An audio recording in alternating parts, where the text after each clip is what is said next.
اسی دوران قبر سے مٹی کھسکنی شروع ہوئی اور اس میں سے ایک ہاتھ نکل کر باہر آیا۔ ہاتھ کیا، ہڈیوں کا ڈھانچہ تھا۔ جیسے جیسے قبر پھٹ رہی تھی ویسے ویسے وہ ڈھانچہ نما انسان باہر آ رہا تھا۔ او خدا، میں کس عذاب کا شکار ہو چکا تھا۔ السلام علیکم دوستو، چینل پہ آپ کا سواگت ہے۔ بہت بہت شکریہ۔ سلامت رہیں، آپ خوش رہیں۔ ہم بہت ہی انٹرسٹنگ سٹوری لے کر آپ کے لیے حاضر ہوئے ہیں۔ ہمیں آپ کی سپورٹ کی ضرورت ہے۔ ہمارے چینل کو ضرور سبسکرائب کیجیے گا، لائک کمنٹ کیجیے گا۔ امید کرتے ہیں آپ کو سٹوری پسند آئے گی۔ بغیر ٹائم ویسٹ کیے چلتے ہیں سٹوری کی طرف۔ میں اپنے مخصوص دوستوں میں بیٹھا ہوا تھا اور ان سے گپ شپ چل رہی تھی کہ میرے بہت ہی اچھے دوست کی کال آ گئی۔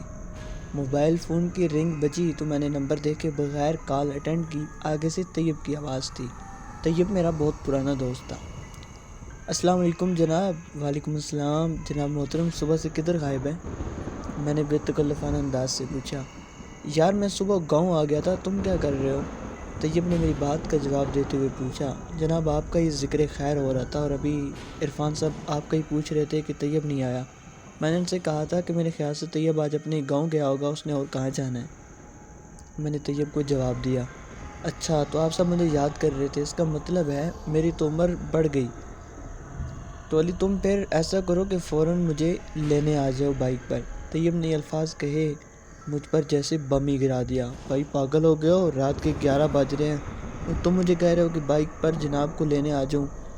اور بھائی میں شہر میں کبھی رات کو باہر نہیں نکلا اور تم تو ویسے بھی گاؤں میں ہو، اور گاؤں میں تو میں بالکل نہیں آ سکتا، رات کو مجھے بہت ڈر لگتا ہے۔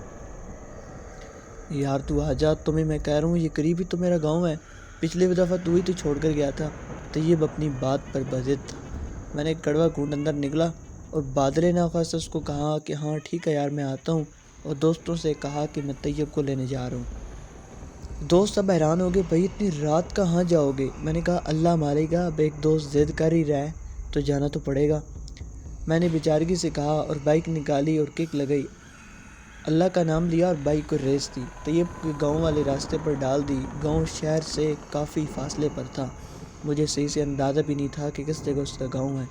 میں دن کے وقت تو ضرور گیا تھا لیکن رات کو میں کبھی نہیں گیا، لہٰذا مجھے اب راستہ بھی صحیح سے معلوم نہیں تھا، لیکن میں نے پھر بھی فیصلہ کر لیا اور گاؤں کے راستے پہ چل پڑا۔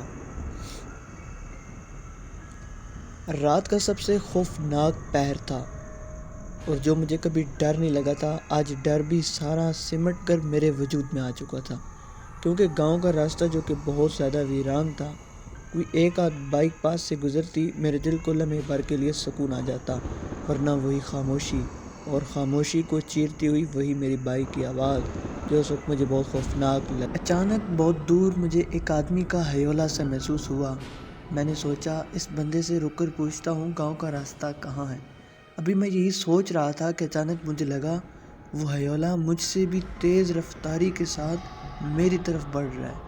میں نے ایک جھرجھری لی اور ہیولے کی طرف غور سے دیکھنے لگا، لیکن اس طرف اندھیرا اور گہرا ہو رہا تھا، اس وجہ سے اب مجھے وہ ہیولہ بھی صحیح سے نظر نہیں آ رہا تھا، شاید اس طرف گھنے درخت زیادہ تھے۔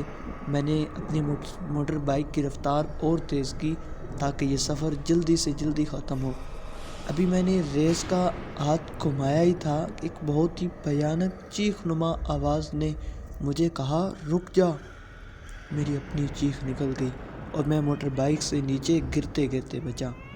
بہت مشکل سے بائک کو سنبھالا، مجھے لگا کوئی اور ہوتا تو اس کا کلیجہ ضرور پھٹ جاتا، معلوم نہیں مجھے کس طاقت نے بچایا تھا۔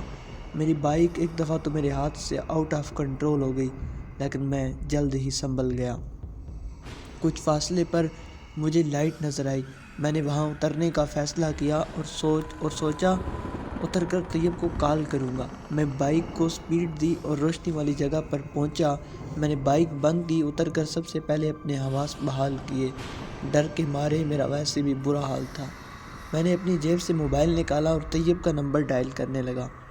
ابھی طیب کو کال گئی ہی نہیں تھی کہ اپنے پیچھے مجھے کسی کی آہٹ محسوس ہوئی۔ میں نے جلدی سے گھوم کر پیچھے کی طرف دیکھا، ارے یہ تم یہاں، میں تم کو ہی کال کرنے لگا تھا۔ اس نے میری توقع کے برعکس مجھے کوئی جواب نہ دیا۔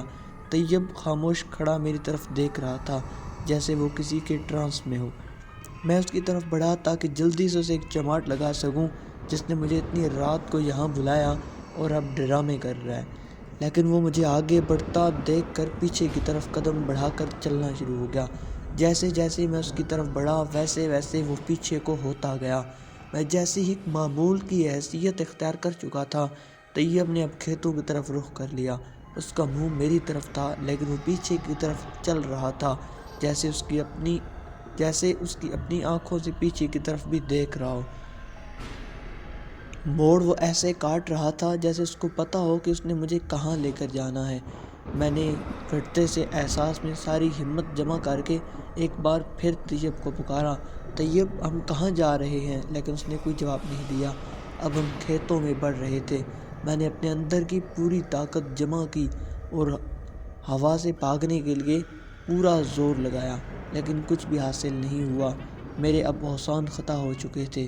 سردی کی ایک تیز لہر میرے اندر سرایت کر گئی تھی جب ہم ایک قبر کے سامنے جا کر رکے۔ طیب اب عجیب سی زبان میں کچھ پڑھ رہا تھا۔ اس کی آواز ایسے تھی جیسے ہزاروں مکھیاں پن بنا رہی ہوں۔ ایک دم ایک بکرے کی آواز آئی جو کہ بہت ڈراؤنی تھی، جیسے اس پر چھری پھیری جا رہی تھی۔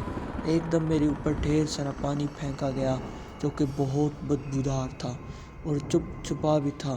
ایک دم کوئی بہت ہی وزندار چیز آ کر قبر کے اوپر گری، اور وہ چیز کچھ اور نہیں، ایک بکرا ہی تھا جس کا سر غائب تھا۔ اس میں سے تازہ خون نکل رہا تھا۔ خون قبر پر گر رہا تھا اور یوں لگ رہا تھا جیسے قبر خون پی رہی ہو، کیونکہ جیسے جیسے خون نکل رہا تھا ویسے ویسے ہی قبر میں حرکت ہو رہی تھی۔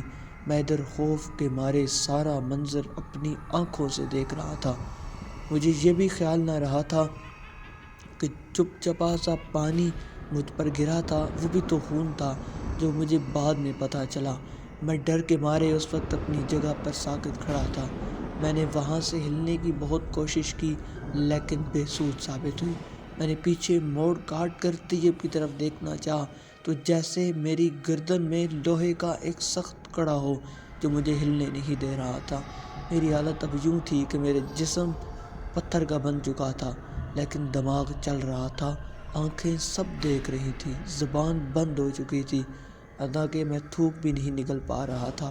اسی دوران قبر سے مٹی گھسیٹنی شروع ہوئی اور اس میں سے ایک ہاتھ نکل کر باہر آیا۔ ہاتھ کیا، ہڈیوں کا ڈھانچہ تھا۔ جیسے جیسے قبر پھٹ رہی تھی ویسے ویسے وہ ڈھانچہ نما انسان باہر آ رہا تھا۔ او خدا، میں کس عذاب کا شکار ہو چکا تھا۔